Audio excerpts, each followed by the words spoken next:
Le agradezco muchísimo a Óscar Valderas, periodista especializado en seguridad pública y crimen organizado, que nos acompaña hoy. Óscar, bienvenido, ¿cómo estás? Hola Magda, muy bien, gracias por la invitación. Oye, déjame aprovechar y retomar este tema porque sé que tú lo has investigado en distintos momentos. Este caso de García, cabeza de vaca. ¿Qué nos dices? ¿Cuál es tu pronóstico? Pues yo creo que en unas horas va a ser desaforado. Morena con sus aliados tiene mayoría en la Cámara. No va a haber mayor problema con ese trámite. Sin embargo, como bien decía Alex, esto también se va a tener que derivar al Congreso Estatal en Tamaulipas, donde Acción Nacional tiene mayoría y Cabeza de Vaca seguramente información que tengo porque he seguido muy de cerca al gobernador es que ya ha comenzado a operar varios favores políticos para que la bancada del PAN lo salve del desafuero. Y una cosa interesante, Magra, es que hoy no sabemos dónde está el gobernador. Hay información de que podría estar ya en McAllen como una medida precautoria para evitar un arresto. Lo último que supimos es que se encontraba en Ciudad Victoria, pero es muy probable, o al menos él no ha confirmado ni ha negado el rumor de que habría salido ya del país.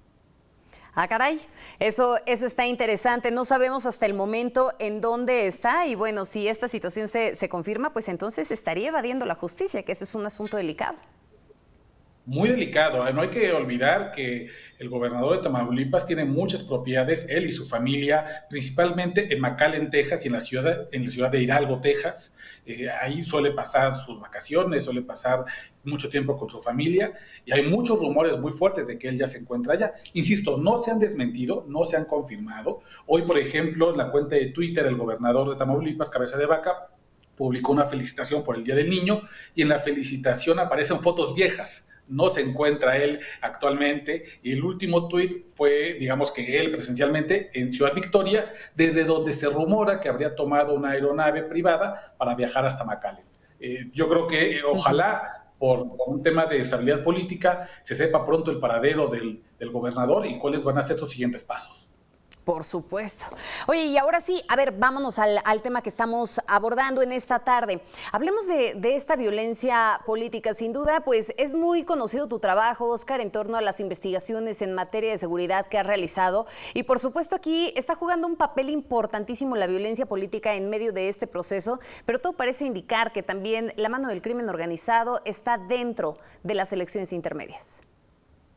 Te agradezco mucho, Magra. Y sí, como tú bien dices, yo creo que la violencia política la podemos dividir en dos partes. La violencia política que ejercen los propios actores políticos, que en muchas ocasiones se trata de violencia política de género, en la mayoría de las partes es una violencia contra las mujeres impidiéndoles llegar a candidaturas o cargos políticos, pero hay otra violencia política que es la que ejerce el poder criminal, los cárteles de la droga, grupos criminales organizados, que queda muy claro que tienen mucho interés en las elecciones. ¿Por qué tienen interés en las elecciones? No tanto en la renovación de los diputados federales, sino más bien a nivel municipal. Entre los más de 20,000 cargos que se disputan están las alcaldías de lugares claves, sobre todo en la frontera en Estados Unidos. Estoy pensando principalmente en elecciones estatales como en Tamaulipas, en Baja California, en Coahuila, donde no solamente se juegan los cargos de diputación o presidencia municipal, sino que quien gane la elección en las alcaldías va a poder colocar quién es el jefe de la policía municipal, quién va a controlar el territorio donde hay rutas de trasiego de drogas, de migrantes, de armas, de trata de personas, y eso es lo que está peleando el crimen organizado. Mientras los partidos políticos ven la elección del 6 de junio como una disputa de cargos, el poder criminal está viendo la elección del 6 de junio como una batalla por el territorio. Y ahí es justamente donde se dispara la violencia y donde tenemos que estar muy atentos como ciudadanos. El poder criminal ve la elección como una batalla, o sea, se está disputando realmente el terreno, se está disputando el país, el poder del crimen. Fíjate que llama la atención justo esta parte, ¿no? Al inicio de este espacio de análisis hablábamos de las cifras de Telec, en donde mencionaban el 85% de los asesinatos de aspirantes y candidatos que se han registrado en el actual proceso electoral y que, bueno, sin duda, pues hablaban de que muchos de ellos han sido perpetrados por estos grupos armados. Pero dinos una cosa, en lo que respecta hasta en este proceso electoral, pues qué tan metido está en algunos lugares, porque has documentado, por ejemplo, lo que está sucediendo en Aguililla o también has documentado lo que ha sucedido con algunos candidatos que, bueno, hasta son buscados por la DEA, ¿no? Claro, te voy a comentar, Magda, que por ejemplo el crimen organizado necesita tener control dentro de algunos territorios, no únicamente para poder hacer actividades ilegales, también para tener actividades legales. Por ejemplo, en Sinaloa, donde hay elecciones para cambiar gobernador, pero también ayuntamientos, diputados locales y diputados federales, el Mayo Zambada es el gran elector. Este hombre que fue fundador del cártel de Sinaloa junto a Joaquín El Chapo Guzmán, es conocido que en Sinaloa tiene negocios, por ejemplo, de leche, de hortalizas, incluso automotrices, y le sirven para poder lavar el dinero que proviene de negocios sucios y poder reinsertarlo en la economía local del Estado. Para eso, el cártel de Sinaloa necesita tener aliados en el poder político que le puedan facilitar este tipo de actividades económicas. Por eso es que es tan importante para el crimen organizado, no solamente Sinaloa, sino también lo que está pasando en Jalisco, lo que pasa en Michoacán, lo que pasa en Guerrero. Se están renovando gubernaturas en los estados más complejos de este país en el mapa criminal, porque no se trata únicamente de estados donde hay presencia criminal, sino que hay una batalla por el territorio en la que el cártel Jalisco Nueva Generación, que es el más poderoso del país, no solamente está buscando tener presencia, sino desplazar a cárteles históricos como el cártel de Sinaloa, el cártel de los Arellano Félix, la familia michoacana, o en el caso muy específico de Michoacán, este frente de muchas organizaciones criminales que se llaman Cárteles Unidos, que pelean contra el Mencho. Y como insisto, Magda, lamentablemente quienes quedan en este fuego cruzado, en la balacera, son los ciudadanos.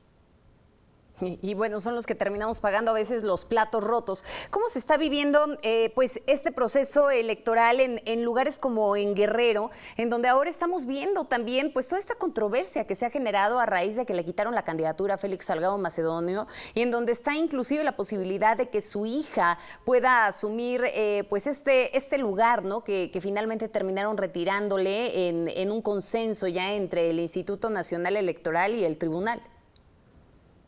Claro. Pues mira, Magda, justo ayer publiqué una investigación en la cual señalo que Evelyn Salgado, la hija de Félix Salgado Macedonio, quien se perfila para ser la candidata de Morena a la gobernatura de Guerrero, tiene como suegro a un empresario muy conocido en Guerrero que le apodan el Abulón o el Señor de los Fierros. Él es el consuegro de Félix Salgado Macedonio. Y el Abulón es un hombre que en 2016 fue detenido por la Policía Federal por ser presuntamente operador financiero de Héctor Beltrán Leiva, uno de los que formaron el cártel de los Beltrán Leiva y quien fue muy cercano a este gatillero muy famoso, Edgar Villarreal, la Barbie. Así que, pues como en Guerrero, como en muchos otros lugares, ven con mucho temor que muchos de los candidatos a gobernaturas tienen nexos con el crimen organizado o presuntas ligas con grupos de crimen organizado.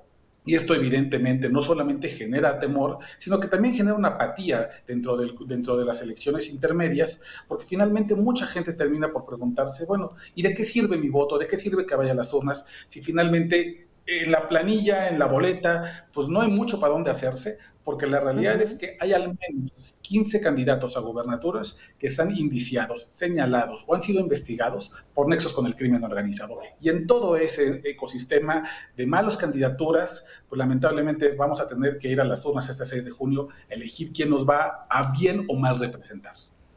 Eso me lleva ya a preguntarte lo siguiente: ¿qué tanta capacidad está teniendo la autoridad como para impedir que se esté metiendo el crimen organizado en este proceso? ¿Y por qué te lo pregunto? Porque estamos viendo una unidad de inteligencia financiera pues sumamente activa, ¿no? Con esta parte de poder identificar cuál es el financiamiento de las campañas, en fin, poder relacionar o generar estos posibles vínculos. Vemos también pues estos sistemas de protección, ¿no? Este método que están empezando a implementar, este programa que implementaron desde el gobierno federal para brindarle protección directa a los candidatos que hayan sido amenazados, en fin, pero pues verdaderamente está dando resultados. ¿Son suficientes estas estrategias? No, no. El hecho de que nos estemos perfilando hacia ir a la elección más violenta en la historia moderna del país y que al mismo tiempo sea la más compleja, en la que se disputan más de 20,000 cargos, la más elaborada que hemos visto en la historia, hace suponer que no estamos listos para poder contener este nivel de violencia. Tú mencionabas a la UIF. Yo te diría, la UIF lamentablemente no tiene las herramientas o los dientes que quisiéramos muchos periodistas para poder perseguir estos delitos. La UIF hace la investigación, la manda a la Fiscalía General de la República y allá los casos pueden eternizarse el tiempo que sean necesarios, incluso pasando durante mucho tiempo la elección, la toma de protesta y los 2 años que en muchas ocasiones, en muchas constituciones locales, se marca como un plazo plazo definitorio para que si la persona es acusada y tiene que renunciar al cargo de gobernador o diputado local, se convoca una elección extraordinaria. No está ni la capacidad para poder investigar de manera expedita estos casos y tampoco para proteger a los diputados locales, candidatos a diputaciones federales, peor a los que son candidatos a alcaldes.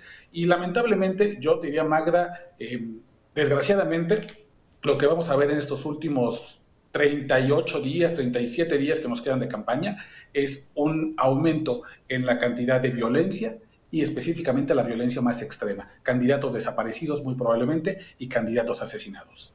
Ay, que vaya pronóstico. Y fíjate que esta situación pues empata también un tanto con lo que mencionaban en Etelec, ¿no? Que al final del día la elección del 2024 se pinta un tanto más compleja de la que ya de por sí tenemos en esta elección 2021, en estas elecciones intermedias. Óscar Valderas, muchísimas gracias por habernos acompañado hoy.